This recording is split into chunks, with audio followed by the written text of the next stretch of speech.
شیطان ایک کریکٹر کا نام ہے، جس میں بھی یہ صفات آ گئیں وہی شیطان ہے۔ اللہ فرماتا ہے انہو لکم عدو مبین، ان صفتوں سے بچ جانا، شیطان تیرا کھلا دشمن ہے۔ کچھ چھپے دشمن ہوتے ہیں، یہ چھپا نہیں ہے، یہ واضح دشمن ہے، اس سے بچنا۔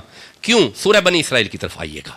لو جی، پہلا کریکٹر اللہ فرماتا ہے بسم اللہ الرحمن الرحیم وَقُلِّ عِبَادِي، اے محبوب میرے بندوں سے فرما دیجئے، اے محبوب فرما دیجئے ان بندوں کو، تم ہی تو میرے ہو۔ اللہ فرماتا ہے تم میرے ہو، میرے۔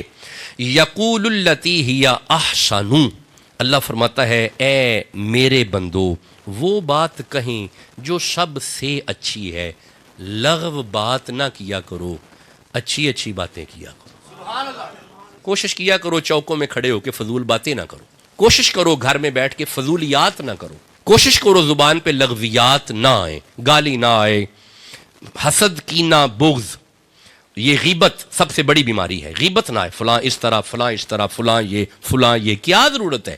فلاں کو چھوڑ، اپنی خبر رکھ، چھوڑ فلاں کو، اپنی خبر رکھ، فضول باتیں نہ کیا کرو۔ اے میرے نبی کے غلاموں سچی بات کیا کرو۔ لیکن اگر آپ نے ایسا نہ کیا، ان الشیطان ینزغ بینہم، تو پھر شیطان تمہیں لڑائے گا، شیطان تمہارے درمیان جھگڑا کروائے گا۔ اب آپ نے غور کیا اللہ کے بندوں میں جو فساد پیدا کرے اسے شیطان کہتے ہیں۔